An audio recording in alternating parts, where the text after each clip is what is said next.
रामचंद्र जी हाँ, हमारे पूर्वज हैं। हाँ, आपके पूर्वज होने के साथ बिल्कुल है।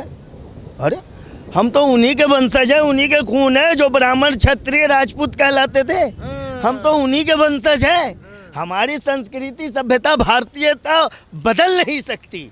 हमारा धर्म भले ही बदल गया हो, हमारी पूजा पद्धति भले ही बदल गया हो, हम एक ईश्वर एक अल्लाह की पूजा ज़रूर करते हैं, उसकी इबादत ज़रूर करते हैं, लेकिन हमारी संस्कृति हमारी भारतीयता जो तब थी वो आज भी है। और क्या नाम हुआ सर आपका? मेरा नाम तो ऐसा खान चाचा से मशहूर हूँ मैं। थोड़ा ऊंचा बोलिएगा हाँ, हाँ। खान चाचा कहते हैं लोग खान मुझे। चाचा कहते हैं। तो खान चाचा राम मंदिर के मुद्दे पर असदुद्दीन ओवैसी से सहमत हैं या नरेंद्र मोदी से सहमत हैं?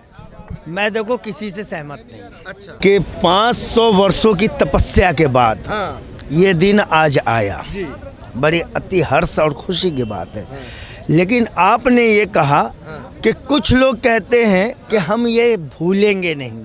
अरे तुम नहीं भूलोगे तो वो 5 साल के अपने संघर्ष को कैसे भूल जाएंगे?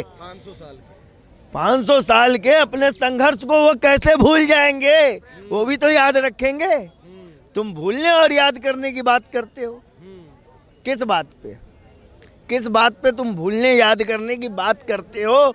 आज जो फिर एक तरीके से विभाजनकारी शब्दों का प्रयोग करते हो, तुम्हें शर्म नहीं आती कि तुम्हें क्या कहना है, क्या बोलना है, क्या समझना है? राम के अस्तित्व पे जिसने उंगली उठाई थी कांग्रेस पार्टी। ये कांग्रेस पूर्वज कहाँ से है? कहाँ से निकल के आए? महात्मा गांधी से निकल के आए थे। जो महात्मा गांधी का प्रिय भजन था, रघुपति राघव राजा राम ईश्वर अल्लाह तेरो नाम, उन्हीं का प्रिय भजन था ना। उसी के वंशज, उन्हीं के कांग्रेस पार्टी के वंशजों ने राम जी के अस्तित्व पे उंगली उठा दिया कि राम जी का कोई अस्तित्व ही नहीं है, मनगढ़ंत कहानियां। अरे विश्व के अंदर कोई ऐसी कहानी बता दो जिसे मनगढ़ंत कहा जाए, जिसे मनगढ़ंत कहा जाए। आज तुम राम पे उंगली उठाओगे, कल किसी और चीज़ पे उंगली उठाओगे। यार सभी का इस धरती से बहुत बड़ा नाता है, बहुत बड़ा रिश्ते बारे में कोई कहानियाँ प्रचलित हो ही नहीं सकती यदि उनका नाता है, रिश्ता है। राजा रामचंद्र जी इस धरती पे थे तो थे और हैं और तो रहेंगे। फिर उनके बारे में आप जो है क्यों उंगली उठा रहे हो कि ये नहीं थे वो नहीं थे? खान चाचा जाएंगे राम मंदिर? पूरा भारत जाएगा और पूरा विश्व आएगा, ये भी बात नहीं है। पूरा भारत जाएगा। खान चाचा तो सबसे पहले जाएगा, ताला खुला था तब भी हम गए थे। आप लोग तो शायद ही पता नहीं कोई गया था, किसी को ये सौभाग्य प्राप्त हुआ या नहीं हुआ हो, लेकिन जब ताला खुला था तो उस अयोध्या नगरी में मैं गया था और जा करके उस जगह का मैंने दिव्य दर्शन किया था कि वहाँ पे है क्या और इसकी सत्यता क्या है। मैंने किया था खुद स्वयं। आप कह रहे हो क्या नजर आया था तब, आपको बताइए। वही नजर आया था जिसकी लोगों ने कामना की थी, जिसके लिए लोगों ने अपने जो है ना कई पुश्तों को, अपनी कई पुश्तों को, कई पीढ़ियों को इस संघर्ष में उन्होंने विलीन कर दिया। ये उनकी तपस्या का फल है जो आज ये 22 जनवरी को इसका डेट पड़ा है ना, ये उनकी तपस्या का फल है कि आज जो है कि समस्त विश्व के लोग वहाँ जाएंगे और दर्शन करेंगे और अपना जो है प्रसाद ग्रहण करेंगे और योगी आदित्यनाथ जी के जयकारे करेंगे। चाचा फतवा जारी नहीं हो जाएगा आपके खिलाफ? देखो फतवा किस बात का? देखो फतवा ओवैसी जी तो आपको मुसलमान नहीं मानेंगे। ना माने मुसलमान, उनके मानने ना मानने सर्टिफिकेट देने से मैं मुसलमान या हिंदू थोड़ी हो जाऊंगा। पहले मेरा अपना कर्म है, मैं किसी भी धर्म का हूँ, पहले मेरा अपना कर्म है, कर्म के बाद मेरा धर्म है। कर्म से पहले मेरा धर्म नहीं है, कर्म के बाद मेरा धर्म है। लोगों को ये समझना चाहिए किसी के फतवा जारी कर देने से मेरे ऊपर फतवा लागू नहीं होगा। जिसकी जितनी भी ताकत हो, शक्ति हो, उनको फतवा लागू करना है, लागू करके दिखा दे। मैं उनके बातों का जवाब दूंगा फतवा देने वालों को। फतवा वो क्यों नहीं लागू करते? फतवा, आपने फतवा का नाम लिया, बड़ा अच्छा। आपको हमको एक चीज़ ध्यान में आ गया। फतवा तो बहुत लोग जारी करते हैं, मैं बचपन से सुनते आ रहा हूँ, इस चीज़ पे फतवा, उस चीज़ पे फतवा, फलाने पे ठिकाने पे। अरे फतवा तो वो लोग इन चीज़ों पे क्यों नहीं डालते हैं, क्यों नहीं देते हैं कि यार भारत की धरती पे पता नहीं कितने मंदिरों को तोड़ करके मस्जिद बना दिया गया, कितने मंदिरों पे कब्जा कर लिया गया। वो फतवा देने वाले इस पे क्यों नहीं देते यार, ये अवैध जगह है, इस पे जो है कि इबादत जो है वो भी अल्लाह कबूल नहीं करता। किसी की कब्जा करके ज़बरदस्ती तोड़ करके तुमने उसको परिवर्तित कर दिया, उस पे फतवा देना चाहिए। चाचा आपके पास कोई आईडी है आपकी, क्योंकि लोग कहेंगे कि आप मुसलमान नहीं हो, कोई आईडी है आपके पास? बिल्कुल सही बात है आप कि आईडी लोग दिखाओ। कहेंगे कि मुसलमान नहीं है। एक तो भगवा पहन रखा है आपने। भगवा ये किसी की बपौती नहीं है, सर्वधर्म की है, पूरे भारत की है, पूरे भारत की लोगों की है। अब आईडी का मतलब है, भगवा से भी तो डराते हैं मुसलमानों को। अब आईडी भगवा से, ये भगवा गैंग चल रही है। भगवा ये बचाने वाला काम है, डराने वाला नहीं है। ये भगवा सुरक्षा देने का काम करता है, किसी की हत्या करने का काम नहीं करता। चलिए आईडी दिखाइए आप। ये भगवा जो है शौर्य का प्रदर्शन है, समझ गए। अब आईडी दिखा रहे हैं। हम अपना आईडी दिखा रहे हैं, आप लोग पता नहीं क्या क्या यार समाज में आजकल चल रहा है, समझ में नहीं आ रहा।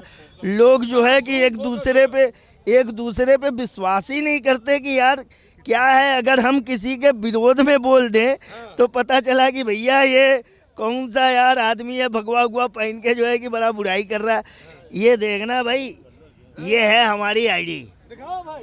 ये यहाँ नजदीक से देखो, दिखा दिया। ये हमारी है हाँ, और ये है हमारा एड्रेस। हाँ। नहीं एड्रेस हटा देना भाई, हाँ, एड्रेस हटा देना क्योंकि कोई बात कुछ नहीं, अराजक हमें डर किसी का नहीं है।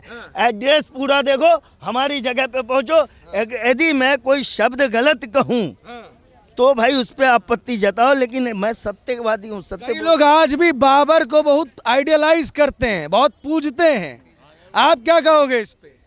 देखो भैया, बाबर एक शासक था, एक शासक था। शासक होने के बाद वो एक घुसपैठिया था। बाबर भारत में क्यों आया? बाबर को निमंत्रण दिया था, यहीं के एक राजा थे राणा सांगा ने। उसने निमंत्रण दिया था कि आप भारत में आओ। उससे कोई मोहम्मद शाह, उस समय उसका शासन चल रहा था, उस लोधी या कोई ऐसे ही था, उससे लड़ने के लिए। बाबर तो बेचारा लावारिस था। देखो बाबर लावारिस था, बाबर के पास अपनी कोई राज्य नहीं था, कोई धन संपत्ति नहीं था। जो बाबर के पास राज संपत्ति, धन संपत्ति था, वो उसके चाचा ने कब्जा कर लिया था। तो बाबर जब भारत में आया तो उन्होंने भारत के लोगों की, भारत के जो लोगों की जो चाचा इस विषय पे हम आएंगे, क्योंकि बरसात हो रही है और बरसात में आप बोल रहे हैं। आपने एक चीज़ का जिक्र किया कि आपने जब राम मंदिर देखा, ऐसी दो जगह और हैं, काशी और मथुरा, वहाँ गए हैं आप? अरे काशी में तो मैं 24 घंटा, विश्वनाथ मंदिर में कितनी बार गया हूँ, मैं काशी गया हूँ। काशी में जो ज्ञानवापी मंदिर बना हुआ है, ज्ञानवापी मस्जिद जो है, ज्ञानवापी मस्जिद के पश्चिम का हिस्सा, पीछे का हिस्सा, जो पश्चिमी साइड बोला जाता है, वो हिस्से में आधा जो है किसी पुराने ज़माने का खंडहर, वो चाहे मंदिर हो या कुछ हो, वो उसी में बिल्कुल एकदम बिल्कुल पेशवत है, जैसे कि उसी के ऊपर वो उसका निर्माण किया गया हो। तो उसको देख करके भी आश्चर्य हुआ था और ये मैंने सोचा था वाकई में जो है ना, यहाँ कुछ गड़बड़ है। तो गड़बड़ का पता तो चला बाद में, जब हम पढ़ाई लिखाई किए तो पता चला कि उस औरंगजेब के ज़माने में जो वहाँ पे कोई मंदिर था, उसको तोड़ करके बनाया गया था। तो साक्षात उसका सारा सबूत है। मिलना चाहिए वापस काशी मथुरा या नहीं हिंदुओं को? मिलना क्यों चाहिए यार? हिंदू जो है कि चिरौरी बिनौती क्यों कर रहे हैं? मुसलमानों को समझना चाहिए कि अपने आप दे दे। मिलना क्यों चाहिए? किसका राज है, हिंदू का मुस्लिम का? अरे कोई भी चाचा को बोलने दीजिए एक बार। मुसलमानों को स्वयं अपनी स्वेच्छा से काशी और मथुरा आज की समय में बगैर किसी लड़ाई झगड़े के, बगैर किसी कोर्ट कचहरी मुकदमे के, स्वेच्छा से अपने भारत के भारतीय हिंदू भाइयों को सौंप देना चाहिए कि लो भाई, ये तुम्हारी जगह जो हमारे पूर्वजों ने अज्ञानता में कब्जा कर रखा था, ये मैं आपको देता हूँ। यही काम यदि वो बाबरी मस्जिद के लिए किए होते, आज किए होते, तो भाई साहब आज भारत के अंदर जितना मान सम्मान उन लोगों का होता, किसी का नहीं होता। मैं आपको 80 के दौर की बात बताता हूँ। जब 1980 में मैं बहुत छोटा था, अपने दोस्त साथियों से मिला जुला करता था, तो हमारे दोस्त साथी कहते थे कि ये बाबरी मस्जिद आप मुझे दे दो।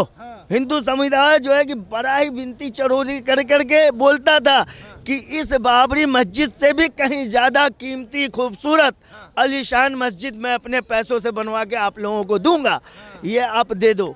लेकिन हमारे ही धर्म के कुछ कट्टरपंथी लोग, हमारे ही धर्म के कुछ कट्टरपंथी लोग, जिनकी गिनती मुश्किल से 4 है, उन्होंने 4 लोग जो कि उस एक महफिल होता है, एक समाज होता है, उसमें 4 लोग ऐसे होते हैं जो हट धर्मी होते हैं, हट पे रहते हैं, तो उन लोगों की वजह से ये मामला कभी नहीं सुलझ पाया। अच्छा, आप राम मंदिर का दर्शन करने क्यों जाएंगे, ये बताइए, क्यों जाएंगे आप राम का दर्शन करने? रामचंद्र जी हमारे पूर्वज हैं। आपके पूर्वज होने के साथ बिल्कुल है।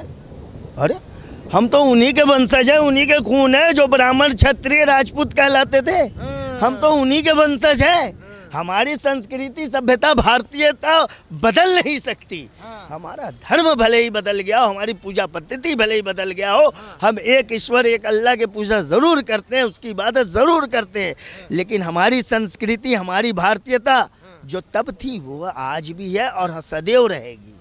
तो आप बताइए क्यों जाएंगे फिर राम जी के? मैं इसलिए जाऊंगा कि राजा रामचंद्र जी जो हैं वो प्रोफेट है, ईश्वर के मैसेंजर हैं, वो हमारे पैगंबर हैं। जिस तरीके से हमारे पैगंबर है, हजरत ईसा है, मूसा है, जितने भी हमारे पैगंबर हैं, उन पैगंबरों में राजा रामचंद्र जी भी हमारे पैगंबर हैं।